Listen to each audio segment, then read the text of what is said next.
Welcome to the latest edition of Women's Health Updates, covering breakthroughs in the past 2 weeks, brought to you by Lucid Quest. The FDA accepted Roche's NDA for giredestrant, an oral SERD, in combination with everolimus for ER-positive, HER2-negative, ESR1-mutated locally advanced or metastatic breast cancer following prior endocrine-based therapy, including post-CDK4/6 settings. The application is supported by the Phase 3 ŌURA breast cancer study, and the agency set a PDUFA date of December 18, 2026. If approved, this combination could influence prescribing patterns and payer evaluations in the endocrine-resistant setting. SystImmune and Bristol Myers Squibb reported that a pre-specified interim top-line analysis of the Phase 3 BL-B01D1-307 trial in China met dual primary endpoints of progression-free survival and overall survival. The study compares izalontamab brengitecan, also known as Iza-bren, an EGFR by HER3 bispecific antibody drug conjugate against physician's choice chemotherapy in previously treated unresectable locally advanced or metastatic triple-negative breast cancer. The companies described the improvements as statistically significant and clinically meaningful, although detailed effect sizes were not disclosed. Gedeon Richter entered a research collaboration and option to license agreement with Fimsite to advance FMC2, described as a first-in-class antibody for endometriosis. The option can be exercised before initiation of first-in-human studies.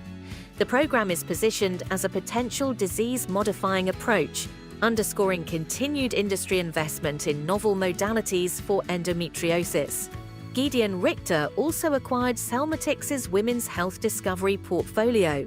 The assets include an oral FSH receptor agonist for fertility, a JNK inhibitor positioned as a non-hormonal immunotherapy approach for endometriosis, and AMH-targeting antibodies, both agonist and antagonist, aimed at controlling ovarian follicular genesis. Development will be led by Richter's Women's Health R&D Hub in Belgium, reinforcing a multi-asset strategy across fertility, endometriosis, and ovarian aging. ŌURA announced the rollout of its first proprietary large language model focused on women's health, integrated into the ŌURA Advisor experience and available for testing in ŌURA labs. The model is described as drawing on clinician-curated sources and user biometric signals, including sleep, activity, cycle and pregnancy data, and stress metrics. The company highlighted privacy-first infrastructure and clinically grounded guidance as differentiators. In Canada, women's health leaders gathered on Parliament Hill for a 2-day engagement linked to Senate Public Bill S-243, which proposes establishing a national framework for women's health. The Women's Health Coalition of Canada announced coordinated advocacy and policy efforts focused on research, access, prevention, primary care, and innovation, signaling potential implications for funding priorities and access pathways. Medikarma acquired Nanel, a pregnancy journey-focused digital solution from Nitera Co. Ltd. The transaction includes intellectual property, product assets, and operations, alongside a planned 60 to 90-day knowledge transfer and operational transition. Medikarma intends to integrate Nanel into its patient profile platform to expand its women's health and value-based care capabilities. Encore Vita Health acquired menopause and sexual health education and clinical assets from Eterna.